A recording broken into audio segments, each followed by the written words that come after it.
amigos, queridos irmãos. Estamos com saudades de todos, vontade de abraçar, beijar, ver cada um de vocês. Mas então sintam-se abraçados, mesmo que seja de longe, levem um abraço virtual nesse domingo. A nossa classe de escola dominical tem falado sobre o pão e as diversas ocorrências do pão na Bíblia, quantas vezes ela fala sobre esse assunto, desde receitas específicas e muitas outras histórias onde o pão aparece. Nas nossas duas últimas lições nós falamos sobre Jesus como sendo o pão da vida e a pergunta foi o quanto nós temos fome desse pão, o quanto nós precisamos desse pão ou o quanto nós temos nos satisfeito com outras fontes, outros alimentos. No domingo passado ou no domingo retrasado, nós falamos sobre o pão como o corpo de Cristo sendo repartido por nós. O pão na última ceia de Jesus, o pão que representa o seu sacrifício por nós, repartido, dividido entre nós. Falamos sobre o grão de trigo que morre para que se transforme em energia, em alimento para outras pessoas e do quanto isso também nos afeta para nós sermos cristãos seguidores de Jesus. E o relato de hoje é uma história muito bonita, uma das narrativas mais bonitas, na minha opinião, que se segue imediatamente à história da Páscoa. Nós temos a história da crucificação, da tristeza, do luto dos discípulos, da decepção, depois de todo aquele sofrimento, depois de toda aquela angústia que começou já na quinta-feira, nós temos, mais ou menos como num anticlímax, a história de duas pessoas que voltam para casa, tristes, decepcionadas e desesperançadas. Nós vamos ler o texto de Lucas 24, de 13 em diante. Então, prestem atenção no texto, mesmo se o que eu disser depois não for muito bom, pelo menos vocês vão ter uma história muito boa para ler e para meditar. Naquele mesmo dia, 2 deles estavam indo para um povoado chamado Emaús, a 11 quilômetros de Jerusalém. No caminho, conversavam a respeito de tudo o que havia acontecido. Enquanto conversavam e discutiam, o próprio Jesus se aproximou e começou a caminhar com eles, mas os olhos deles foram impedidos de reconhecê-lo. Ele lhes perguntou: sobre o que vocês estão discutindo enquanto caminham? Eles pararam com os rostos entristecidos. Um deles, chamado Cleopas, perguntou-lhe: você é o único visitante em Jerusalém que não sabe das coisas que ali aconteceram nesses dias? Que coisas? Perguntou ele. O que aconteceu com Jesus de Nazaré, responderam eles. Ele era um profeta, poderoso em palavras e em obras, diante de Deus e de todo o povo. Os chefes dos sacerdotes e as nossas autoridades o entregaram para ser condenado à morte e o crucificaram. E nós esperávamos que era ele que ia trazer a redenção a Israel. E hoje é o 3º dia desde que tudo isso aconteceu. Algumas das mulheres entre nós nos deram um susto hoje. Foram de manhã bem cedo ao sepulcro e não acharam o corpo dele. Voltaram e nos contaram ter tido uma visão de anjos que disseram que ele está vivo. Alguns dos nossos companheiros foram ao sepulcro e encontraram tudo exatamente como as mulheres tinham dito, mas não o viram. Ele lhes disse: como vocês custam a entender e como demoram a crer em tudo o que os profetas falaram? Não devia o Cristo sofrer essas coisas para entrar na sua glória? E começando por Moisés e todos os profetas, explicou-lhes o que constava a respeito dele em todas as Escrituras. Ao se aproximarem do povoado para o qual estavam indo, Jesus fez como quem ia mais adiante, mas eles insistiram muito com ele. Fique conosco, pois a noite já vem, o dia já está quase findando. Então ele entrou para ficar com eles. Quando estava à mesa com eles, tomou o pão, deu graças, partiu e deu a eles. Então os olhos deles foram abertos e o reconheceram, e ele desapareceu da vista deles. Perguntaram-se um ao outro: não estava queimando o nosso coração enquanto ele nos falava no caminho e nos expunha as Escrituras? Levantaram-se e voltaram imediatamente para Jerusalém. Ali encontraram os 11 e os que estavam com eles reunidos, que diziam: é verdade, o Senhor ressuscitou e apareceu a Simão.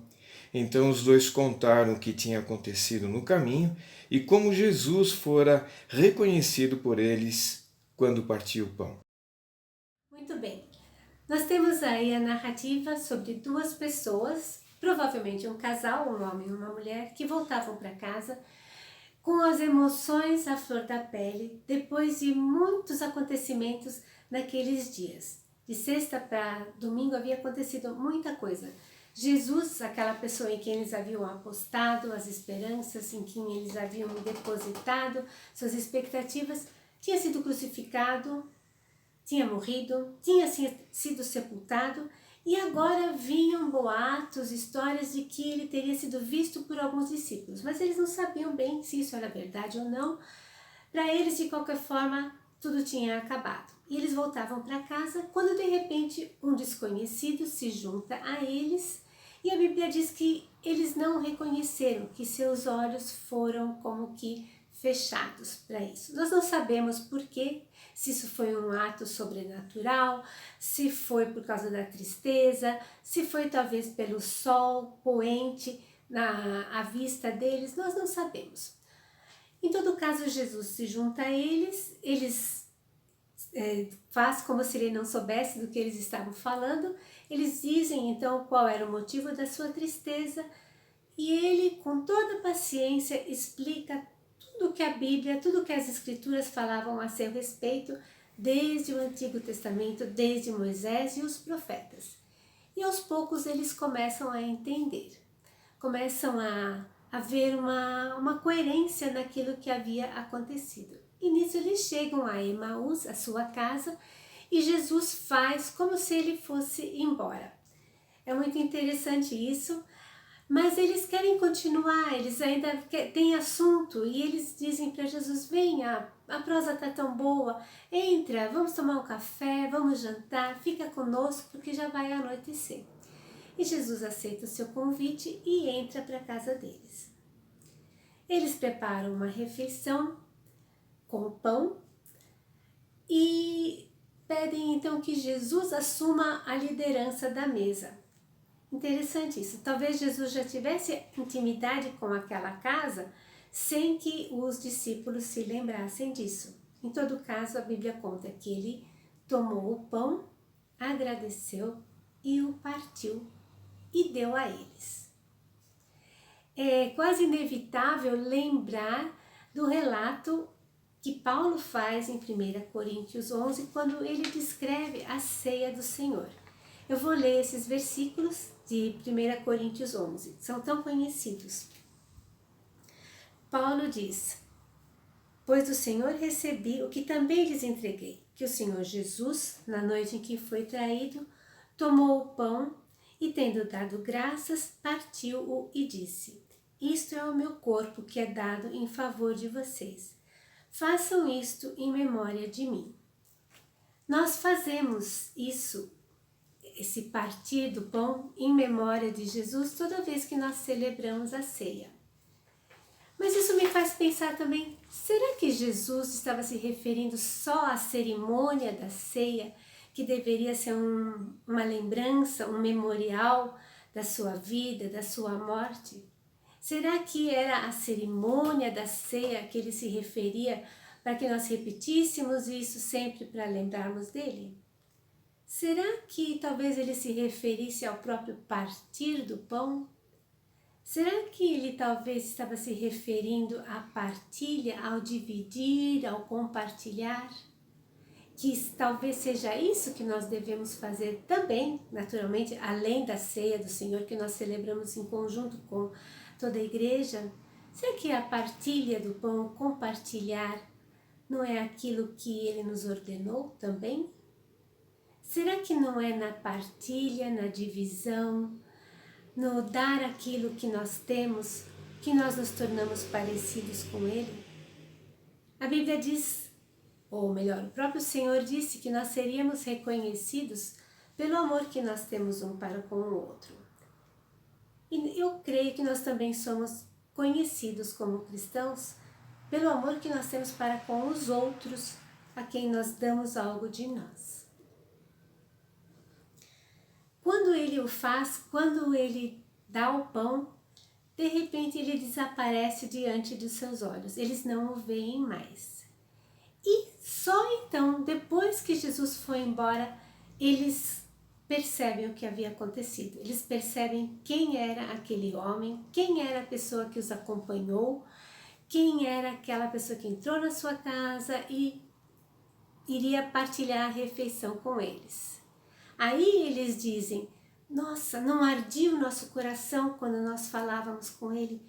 Não foi bom, não foi diferente isso?